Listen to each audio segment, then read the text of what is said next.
Today on episode 29 of the Be a Marketer podcast, you'll hear from a business owner turned CMO who's marketing in the real world. And I'm sharing why you should embrace emulation. This is the Be a Marketer podcast.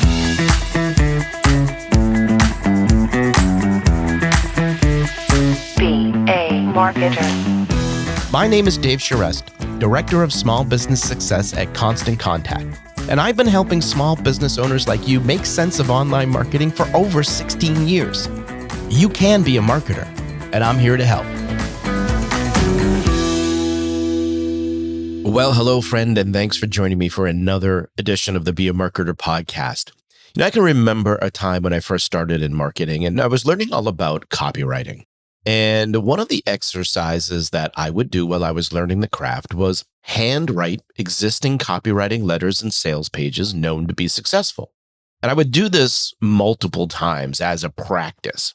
It was my version of going to the gym, if you will.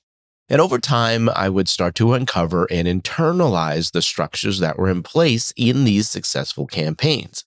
Now, I did this so I could learn how to apply those structures to my work for myself and for my clients. And it would also help create some muscle memory as I'd start to outline and draft a new project. And I would emulate these structures in my own work to just jumpstart that process to the success of the campaign. Now, if you think about it, this idea of emulation is something that we all do throughout our lives as we learn new skills. It's something that can be especially useful in marketing. Now, not to copy something, but really to look at the underlying reasons why something works and how to apply it to your situation. Now, today's guest actually talks about how she started to notice patterns in good writing and then implement those structures to get better results from her efforts, even as a non-writer. So if you see something you like, file it away and look for ways to adapt it to your situation. And don't be afraid to look for inspiration from the great work that's available to you. Well, friend, today's guest is Pamela Wilson. Currently, she's the Chief Marketing Officer of Dental Claim Support, an end-to-end revenue cycle management company in, you guessed it, the dental industry. Now, Pamela and I go way back. We were both part of a learning community back in the early days of what is now known as content marketing. Pamela has even written a couple of books on the subject, and at the time of recording, she was in the process of updating them. Now, what I love about Pamela is her ability to keep things simple as she breaks down the marketing process and creates systems to get consistent results. Now, part of our conversation today turns to AI. So I'd like you to pay particular attention because you'll notice Pamela's advice about making the AI give you better output. She asks the questions you should be asking yourself to create better marketing in general. Now, I asked Pamela to share her journey from business owner to CMO. Let's pick up the conversation there. I started out, and you know this, Dave, because you and I have known each other for years. I started out as a graphic designer. So I started out in the marketing world, but on the visual side of the marketing world. And the people I work with to this day know that about me because I tend to take what they're talking about and turn it into a visual that makes it all easy to understand. That's just the way my brain is wired. And I did that for decades. I helped people with the visual side of their marketing. But as time went on, I became more and more interested in marketing strategy, in the copy side of marketing. And I started my online business. So I was building an online presence and started to use content marketing so that I could develop an audience online. And that was where I had to figure out how to write because I couldn't afford to hire somebody to write all the blog posts and all the emails I wanted to put out into the world. So I just had to figure it out. And over time, for some reason, I think my design training actually helped with this. But over time, I started to see a certain pattern to well-written content marketing. And that was what I started emulating in my own content. And I discovered that as long as I followed this basic framework, the content worked really well. And I started writing for some big recognizable websites in the industry. I ended up joining the Copy Blogger team, which at that time was really well known in the content marketing world.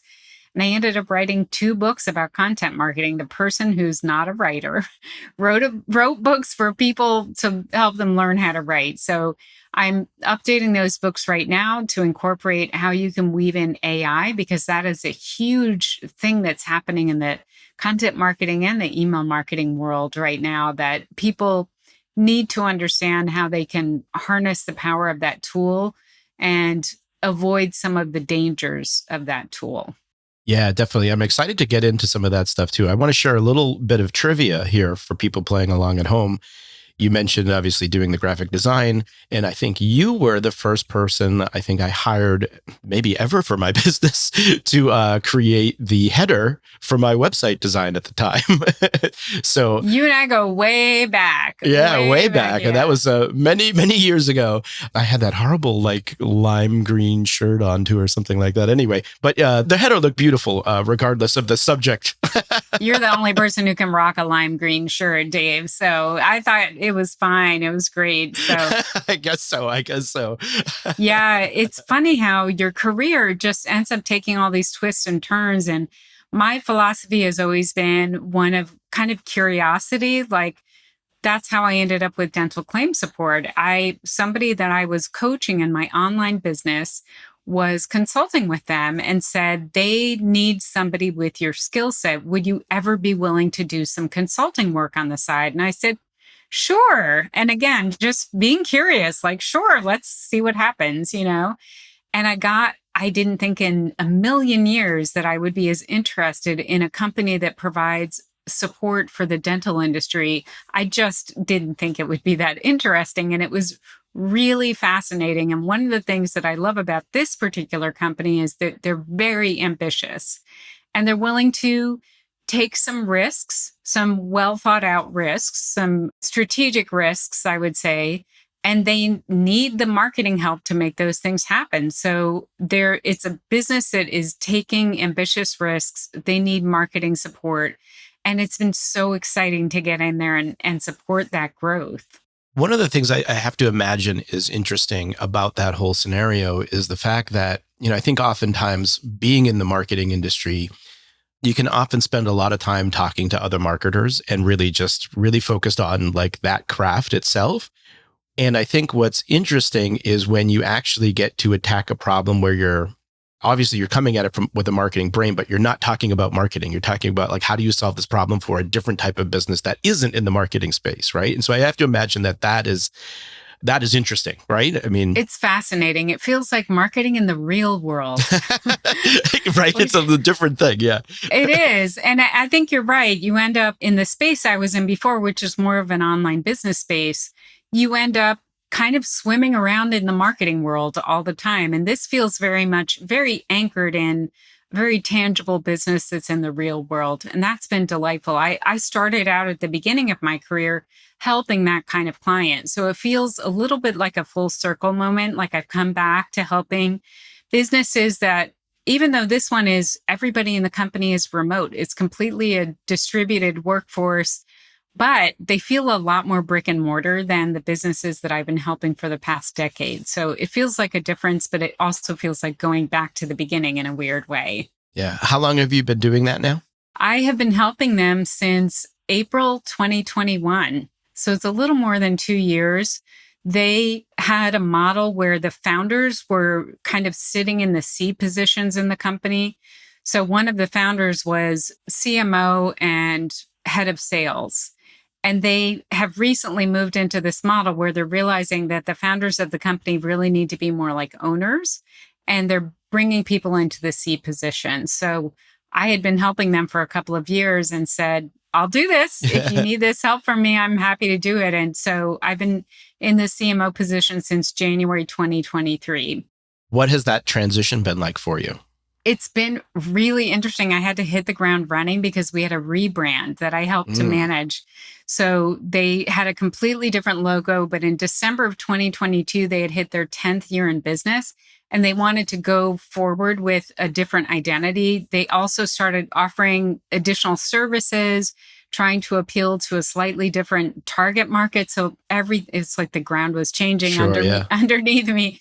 So it was a lot of change happening all at once, but I helped them to usher their new brand into the world and get it out on every place that they appear, and write new copy and sort of update how they show up in the world. And then we've been in the process of pivoting their content. They get a ton of traffic on their website. So pivoting their content so that it communicates what's happening in the business now. So it was, I'll tell you what, I mean, they talk about walking into a moving stream. This felt like walking into a rushing river. There was a lot going on from day one, but it's been very exciting. You know me, we've known each other long enough. You know about me that I have a very low tolerance for boredom, and there has not been one boring day in this CMO position. It's been pretty exciting. So when you came on, are you coming in? Is the team already in place? Did you have to hire? What was that process? There was a team already in place. So one of the things I like about this business is they really have committed to both content marketing and email marketing. So this was not something I had to convince them of. They already had a commitment to it. They have more than 400 blog posts on their website right now. And don't even ask me how many emails they've sent.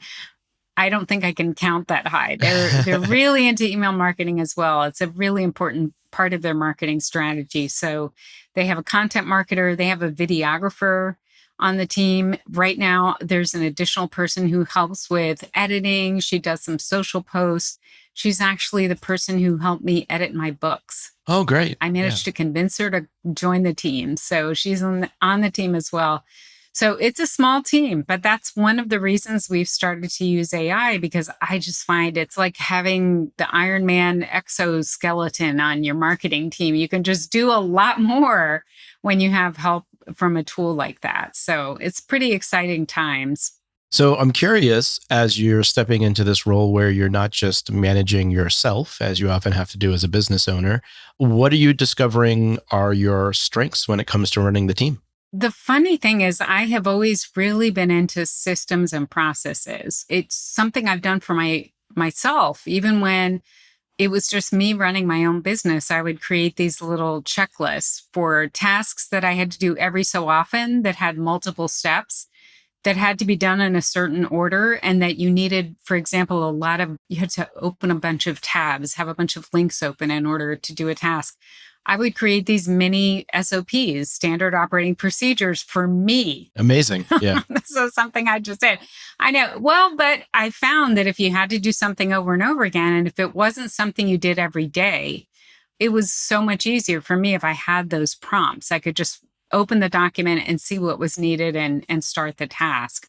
And then it would be done very consistently. So that weird habit that I brought into this role has actually been super helpful, because part of what we've been trying to do is create standard processes for getting things done. And I do like project management and all of that. Even in my own business, I had a small team that I was managing in my own business in the most recent years. And we were using Asana and all sorts of project management magic to keep things moving forward. So I was able to bring that into this job as well. They didn't have project management software when I started working with them. And we got about 2 weeks in, and I said, I really think we need a place to capture all of this outside of like email and Google Docs. Why don't we put it into project management software? So I got them onto that, and that's been helpful as well. I can't imagine doing what we do without something like that. Well, speaking of, the work that you're doing, what would you say are your top priorities right now with the business? The big priority now is to go through and make sure all of the conversion pages on the website are actually functioning at their best capacity. We have a structure where marketing is used to bring people into the business, and then there's a sales team that they talk to that actually converts the prospect into a new customer, right? So I always tell them, if we were playing football, if marketing was a football game, we start the prospect on the 50-yard line. Marketing takes them down to the 10-yard line. So we'd take them 80% of the way down the field. And then sales picks it up at the 10-yard line and takes it into the field zone. So they score the points, but we are getting the customer right there so that they're really ready and warmed up to talk to the sales team. So that's my job. My job is to get more people to that sales team. And I'm going through everything and just making sure everything is working at its best, not just pages on the website, but also emails that people get. This past week, I was working on making sure that more people would show up for sales calls, because once in a while people book a sales call and then they don't show up for it. And that's time that we reserve for them. So just making sure that people understand that and they show up. It's all that kind of stuff. And just always doing experiments as well, which that's the other thing that's really nice about this business is they have enough web traffic and enough of an email list that we can run short experiments and get feedback and see what actually worked, which is harder when you only have 10 people a day visiting your website. Well, I'm curious, I think a couple of things there, like, yes, that's one of the interesting things where you actually have enough volume to really see things work on a different level that maybe that you're used to, right? And in other instances, particularly when you're first starting out and that type of thing. And so I think that's really interesting, but it helps reinforce like hey, this thing that I think is going to work. Oh my God, it works. Like, right? Like, oh boy, right? Or it doesn't. Or sometimes it's the opposite. Like, oh, this thing I thought was going to work will actually break everything. And so I better stop it. Right. So, I mean, you need to know either way. And I heard this quote this last week and I can't get it out of my head. Somebody at an event here in Nashville said, "In God we trust, everybody else bring data." And I was just like, yeah, that's pretty perfect. I mean, you can trust in your gut and your instincts, but data is what will really tell you what's working. And we live in an age and in a world where it's pretty easy to get that data about your marketing. So if you pay attention to it, it's your friend. It really is. So I'm interested when you start thinking about, the goals that you're setting for this year and what you're trying to accomplish with the team. Are there any particular things that come up to you as challenges to achieving those goals?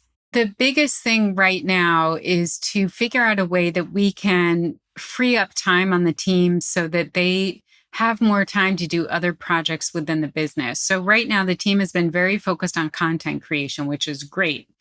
But one of the things that I did in this past month is to organize a schedule so that the bulk of their work is happening on Tuesdays and Thursdays. So we have a system where we create content briefs for content that we're going to create. And then the briefs get checked, and then the briefs get turned into first drafts, and then the first drafts get edited, and then the content gets published. That's the basic process. On top of that, we're trying to get videos created for some of this content, for some of the best content. So we're going through and just trying to make sure that everybody can work with everybody else. And I'm trying to put the bulk of that work on Tuesdays and Thursdays so that people can just, creative people. It's like we need to be in our writing cave, right? And so if you can turn off distractions and know that on one full day, you're just going to focus on content, what that allows us to do is in our environment, we end up having to be on a lot of meetings. So it allows us to reserve the other days of the week for meetings, which are necessary, but they can break your flow very easily if you have content to work on. So it allows us to have certain days that we work on that we do meetings, and then days that we can work on other things that the business needs outside of content. Maybe an older piece of content needs to be reviewed and updated. Maybe an email sequence needs to be revisited and updated. Maybe there's internal marketing that needs to happen to share something with the team. There are all sorts of needs that pop up that people turn to the marketing department for help with. And what I'm trying to do is just free up people's time so that they can address those things when they come up. Yeah, I love that. So it's interesting. I mean, you mentioned earlier how, you didn't have to sell anybody on email. You didn't have to sell anybody on content. And it's an interesting thing where I think, obviously, as we've mentioned, we've known each other for a while. And I think maybe the temperature has changed a little bit because I suppose you could probably make an argument that, marketing is content marketing in so many ways and what really works out there today, right? But you're big on content. Obviously, you wrote the 2 books. I think you're in the process of updating those right now. What can you tell, I guess, people that are listening that may not even be a marketer necessarily by trade, but what can you tell us about content marketing? You mean for somebody who does not know what that is? Yeah, who isn't a marketer necessarily. Okay. I think you're right that when people think about marketing, what they're probably actually thinking about is content marketing, because so often in today's world, that's how marketing shows up. I come from an age where marketing was usually printed on paper. When at the beginning of my career, that's what we were trying to do, was to get marketing messages printed on paper. And nowadays, more often than not, they're on a screen. They're on a mobile device, they're on a computer screen, they're on an iPad, any kind of tablet device. So content marketing is really the kind of marketing that you see on a screen that feels more like information that you're engaging with. Sometimes that information is delivered inside an email, but it's usually somewhat educational. It has some kind of inherent value where you're sharing insights or data or information that help people who want to know more about the business that you're in or what you do in your business. So it's marketing, but it's not advertising. And that's the other thing that I think people sometimes get confused about, is they see an ad and they think that's marketing, and it's not exactly. Content marketing is really more like, I'm going to give you some information so that you can make your own decision. It's almost, to bring up that idea of like the difference between an ad and content marketing is oftentimes I like to describe that as like content is the thing that you're trying to consume and the ad is the thing that's interrupting you from doing that, right? Yes, exactly. And so you want to be the thing that people are trying to get to versus the thing that is interrupting. So, well, what can you tell me about, and I'm wondering how much this plays into the work that you're doing now, but like, tell me a little bit about like the role of community with the business. Does that come into play at all? It does come into play. It's an important part of it, and it plays out in different ways. So we obviously have a social presence, and we have our social communities where we show up on different social platforms. So that's one kind of community. There's also the internal community of all the people who work for the business. I think we're up to 175 now, all remote, all over the place. So there's that community as well. And then I don't know if you would call it a community exactly, but there's the community that's formed when someone is assigned to a dental office and they become part of that dental office's team. So we say our team is your team. We actually have people who are assigned to a specific office. That's their office. And the office employees know their DCS team member by name, and they have an ongoing relationship. So there's that kind of microcosm community as well, where there's some synergy between what DCS is trying to do for the office and what the office is trying to do in the sense of their business, right? It's a really beautiful thing. And it's one of the reasons that people work with us, because our remote team members create real relationships with these offices. They feel like a remote part of their team. A lot of dentists have a hard time kind of visualizing how that's going to work, It's pretty cool. I mean, when you talk to our customers, they will give us glowing reviews about DCS, but they won't even mention DCS. They mention their remote team member who's assigned to their office, and they just give a glowing review of that person because to them, that person is DCS, right? So I don't know if that's exactly community, but it definitely feels like it. Yeah, that just gets us back to that whole idea of just how important relationships are in any business, right? And particularly when you're thinking about how that represents the business that you do work for. So I love all of that.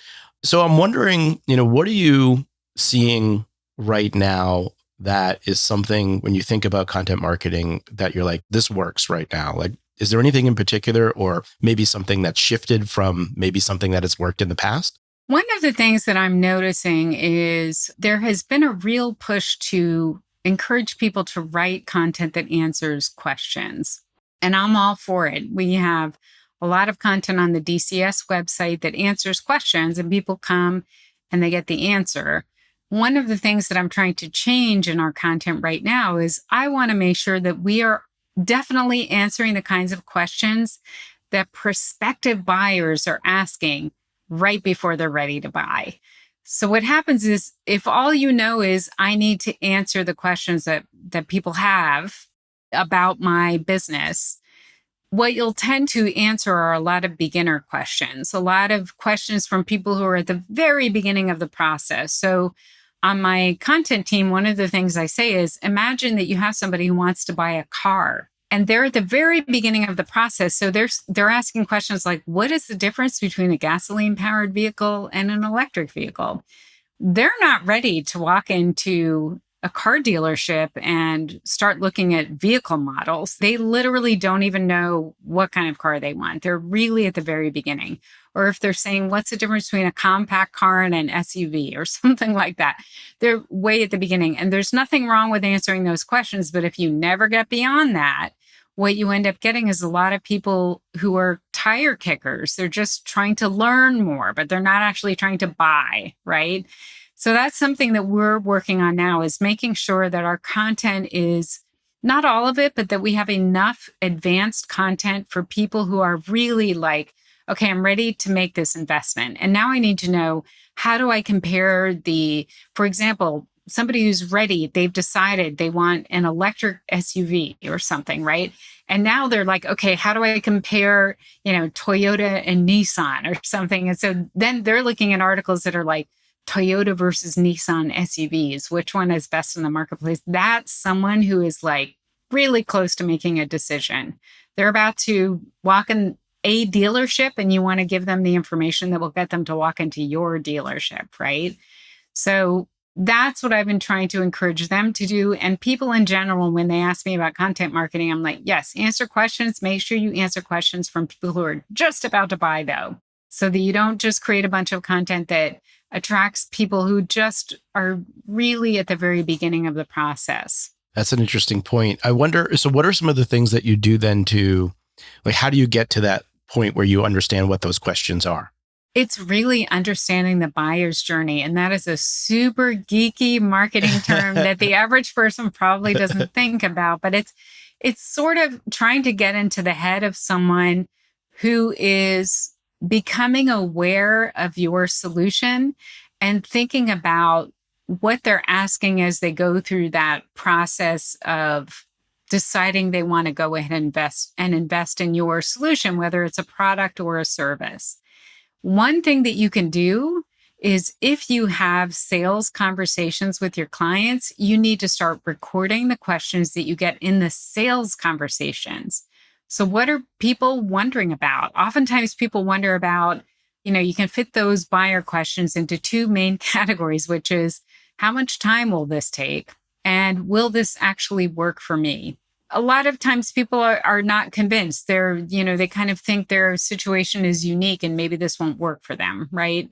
And then how much time is always something that people want to know. How much time will it take for me to see results, for me to get this product delivered to me, things like that. Those are buyer questions. And if you pay attention to what people are asking in the moment of purchasing, you can start answering those in your content.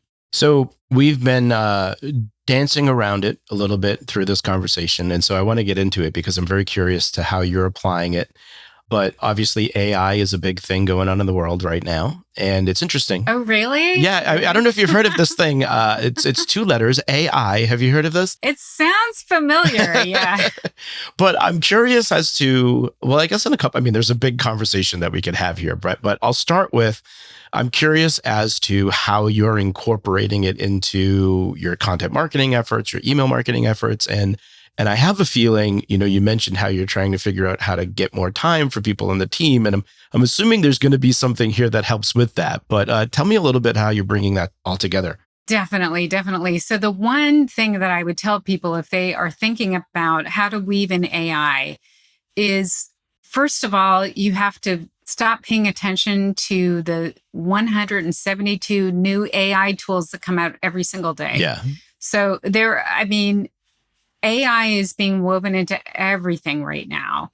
And if all you spend your time doing is testing out a bunch of tools, you will never actually get a chance to implement it and start seeing the difference. So, and that is from personal experience, because before I started weaving AI into what we're doing on our marketing team, I did that. I went out, researched a bunch of tools, picked probably 4, and signed up, in some cases, put in a credit card and signed up for a paid account.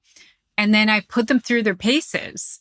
And I had this really interesting revelation that I think will help most people, which is so many of the content creation tools now are built off of the engine that is basically the underpinnings of ChatGPT. And so what you're getting is almost like an interface that's built on top of ChatGPT. And there's something about that one step removed from ChatGPT that, in my opinion, means that your results are not actually as good. So my recommendation is figure out how to use ChatGPT. The paid account is $20 a month. It's the bargain of the century. If you get a paid ChatGPT account, it allows you to use ChatGPT plugins, and it will allow you to use search engines in your queries. So you can get search engine results that are accurate to today, not to whenever the ChatGPT language model stops scanning the internet, right? So you can get up to the moment results and answers from ChatGPT. So that was the biggest thing, was just figuring out, you know what, let's go back to our good old friend ChatGPT. And we're just going to focus on really learning to use that and not trying to master all these new shiny tools that come out every day. And that gave us back a lot of time because we stopped trying to figure out all these other tools and what we should or could be using. And we just focused on getting the best results out of this one tool.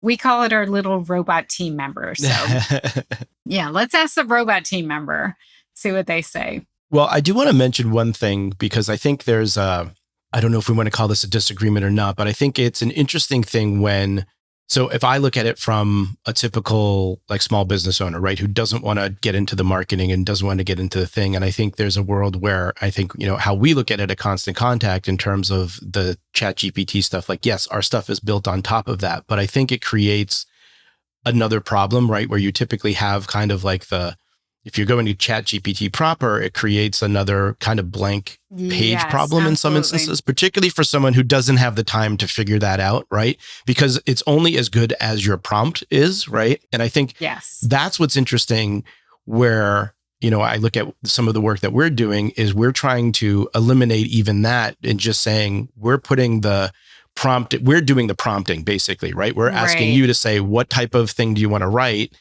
What tone do you want? And then give me a couple keywords. And then we're putting that on top. So you don't have to get to that point where you have to worry about that. So I see value in both of those sides, depending on the audience who's using it. And so I think that's one of those things that becomes an interesting thing. And just to be clear, I didn't mean necessarily, I was talking about AI writing tools. Of course, yeah. Not Constant Contact. So I know there are a lot of platforms that have embedded it in their platforms. And that actually makes a lot of sense to me because you're not asking people to go off site and get their content somewhere else. But these sites that say, we are an AI content writing tool, those are the ones that I tested a whole bunch of them and just didn't find anything that got me better results than just using, like you said, a really well-crafted prompt. And I can speak to how to craft a really good prompt and the kinds of things you need to think about. We really give it kind of a framework before we ask it to give anything back to us. And I think that pre-thinking makes a huge difference. I'm curious then, how are you applying that and in what areas are you applying it? Well, the one thing we do first before we do anything anywhere on any platform is we just talk about the purpose of either the email or the piece of content that we're creating. What are we trying to accomplish with this? And oftentimes people don't even stop and do that. So no matter what platform you're on, you really need to pause and say, who am I trying to reach? And what am I hoping they will do after they interact with this email or this piece of content that I'm about to build? If you haven't started there, I recommend that you don't start and you take a moment and really think that through, because once you have the purpose and you have the goal in mind, then you can show up and no matter what tool you're using, it's going to work better because you'll know what you want to accomplish with it. And then beyond that, it depends a little bit on what you're building. I think if you're creating an email, you need to think about what is the topic of this email? I always recommend that people try not to stuff too many different things in their email. They maybe have kind of one action that you're hoping people will take in the email. So knowing that, going into it and knowing that. Same thing with a piece of content. What is the one topic I'm going to talk about in this piece of content? Don't make it a long, rambly piece that you talk about lots of different things. People have short attention spans. Just focus on one concept that you want people to take away from the content that you're creating. And then, and again, this is geeky marketing stuff. So people listening may not do this, but what we do is we create what's called a content brief. So this is basically where we're thinking through, how do we want to structure that content? For an email, you might think through, what would the subject line be? And then you might think through, what are the main points I want to hit in this email? For a blog post, you might think through, what will my headline be? And then you might think, what will the subheads be within this blog post that I'm writing? Or in a podcast, what will the sections of the podcast be? Or in a video, same kind of thing. So you're thinking through that structure before you ever touch any kind of AI tool. And that allows your human brain to really shape what you're putting into the AI tool by doing some of that thinking ahead of time. I believe really strongly that we need to lead those tools and not let them lead us. We need to be in charge of what goes in, and then we need to shape whatever comes out, right? If you go in with a well thought out structure, you'll get pretty decent results. I always say it's like having, an intern who's had too many cups of coffee and they type really fast, but they're not very accurate and they need some guidance and they haven't spent that much time out in the world and you have to give them some guidance. So it'll give you something quickly. The better the prompt and the better the input that you give it, the better the results, obviously. But then you really need to spend some time polishing the results, humanizing them, adding quotes, adding real-time data, adding stories from your own business. It is remarkable, though, because it gives you, I'm calling it, it's not even really a first draft, Dave. I think it's like a draft zero. Yeah, sure. Yeah. It's like a draft zero. It's like an AI draft, right? So it's worth something. It's not as good as a human first draft, but it's fast and you get something that you can then shape. I think editing abilities are going to be in high demand and people are going to want to understand how to shape something as much as they want to understand how to write something from scratch, Which I'm going to just put a word out there. If you can get a good editor to begin with, regardless if you're using AI or not, it's such a huge difference in anything that you're going to create and communicate with anybody. So it's interesting. I mean, some of the things that you're saying, right? Because I think it shines in different areas too, right? Where I look at there are ways that I'm using it that are also sometimes I'll have a transcript of something, right? Where I've done this thing and how can I summarize this and how can I do something so that allows me to create something else, or what would be a good description of this thing, or it's good for those quick things. Again, to your point though, typically you can't just cut and paste it necessarily, right? There are sometimes as it gets better and it learns and it knows what you're looking for and you train it more. I think obviously it gets better and better at that stuff, but seeing the headlines, and I know they're headlines, right? Because this is how we get people's attention, but it's not a replacement for the human, I think is what we're saying here. Particularly, I think this is important. And I'd love your point of view on this too, is that particularly when you think of content and the fact that now, there's already a lot of garbage content out there to begin with. The fact that everyone will have access to being able to just create it like that is that it actually makes the human element in the creation process all that more important. Would you agree? Or yes, definitely. It's always been important. And as people who write content and create content online, I think it's always been important for the human being on the other side of the screen to sense that there's a human behind the message that they're interacting with, right? That's always been important, which is why writers are constantly working on finding their writing voice, because they want to communicate in a way that their human writing voice comes through. And it's even more important now, because if you are starting with some baseline content that's been created by your friendly neighborhood robot, I see the results and I always kind of think to myself, well, nice try, but here, let me help you out with that, right? So I think we need to have that attitude like, okay, well, that's a good start. Thank you. Got to give it a little zhuzh. Right. But thanks for doing it so quickly, too. But one of the things that I'll do is I almost look for buried treasure. So I'll go through it and say, well, this whole paragraph doesn't work at all, but this one phrase, that's a really interesting way to say that. So let me see if I can find a way to weave that in. So you end up oftentimes cutting a lot of it that just sometimes it's repetitive or it's just awkward the way it's stated or it's just inaccurate. It's made up something and you need to take it out because it's just not true.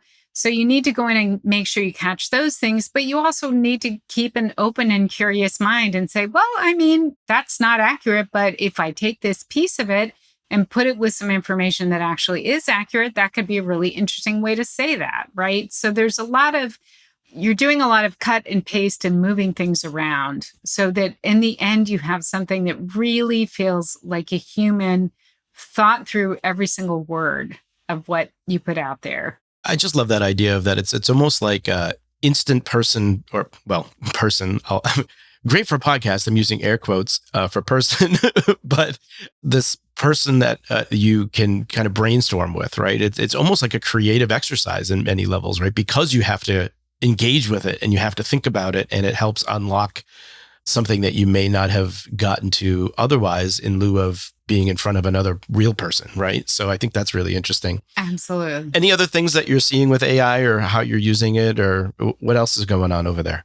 The only other thing that I have seen was this amazing prompt that helped you to figure out what your natural writing voice is. Oh. So that you can then describe it back to ChatGPT. So if you find a piece of writing that is very accurate to how you would like to sound normally, you can tell ChatGPT to analyze it and give you a description using descriptive words to talk about how that writing voice sounds to the ear and a description that you can then grab and feed back to ChatGPT and say, hey, write something that sounds authoritative and friendly and approachable and easy to understand and all of this. Whatever it is that it thinks your writing voice sounds like.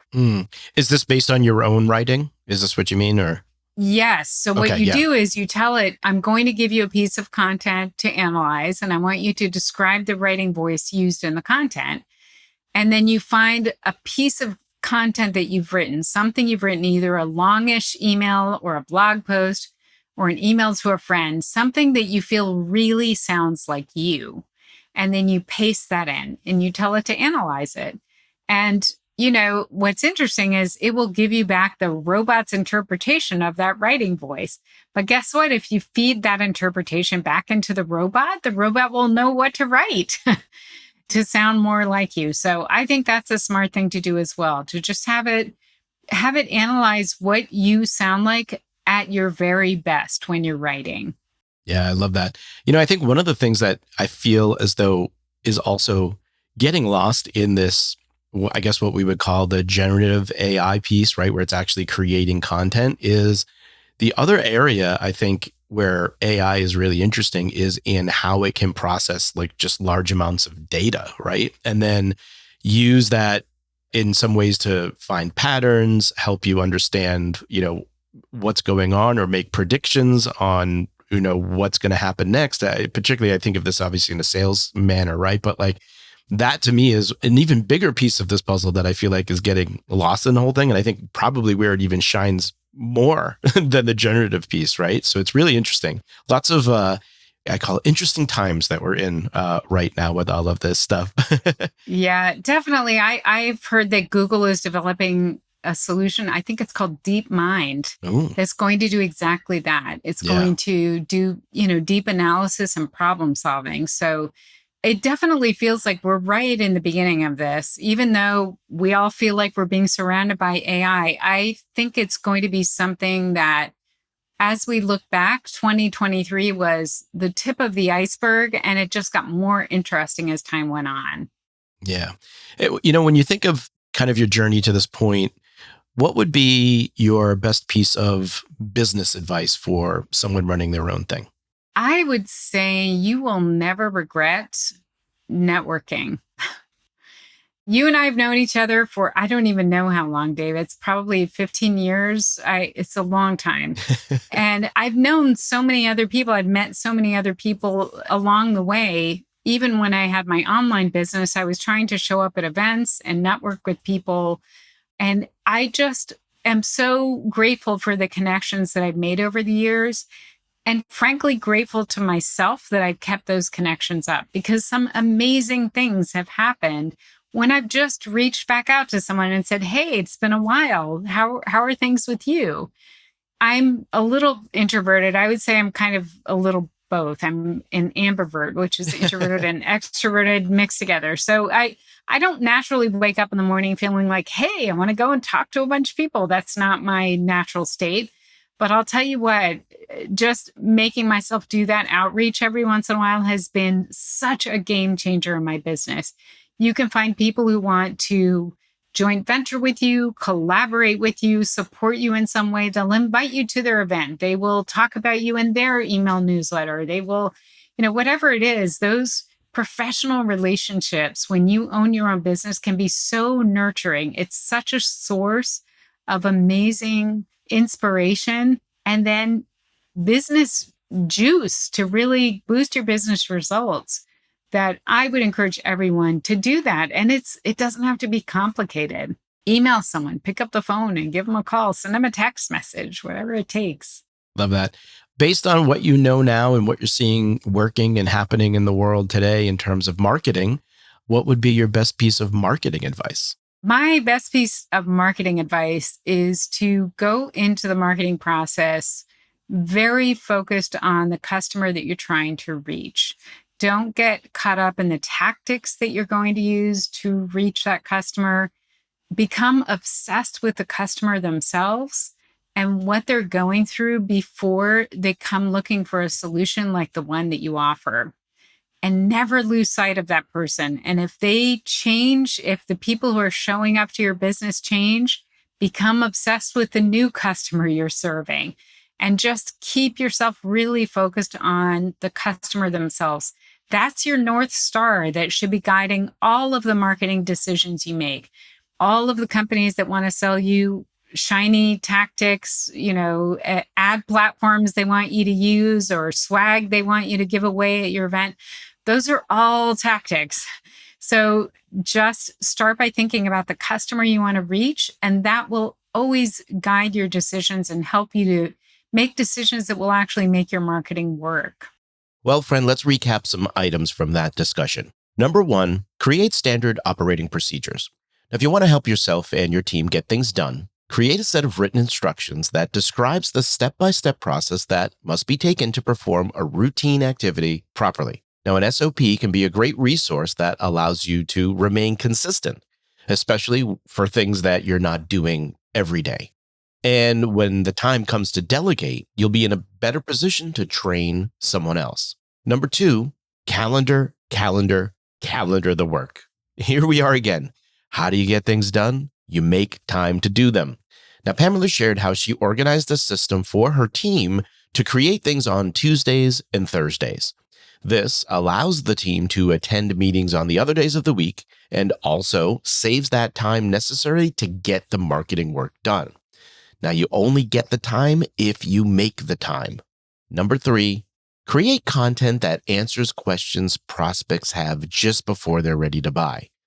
Now, when it comes to content marketing, people often spend a lot of time answering questions that are earlier in the buying process. But if you never get to more specific questions that those looking to buy may have, you could miss out on potential customers. Now, if you're in a position where you have had sales-related conversations, try to record them so that you can reference the questions that you may need to answer other places. Then you can create that content and put it on your website to help answer those questions for people that are looking for them. Now, here's your action item for today.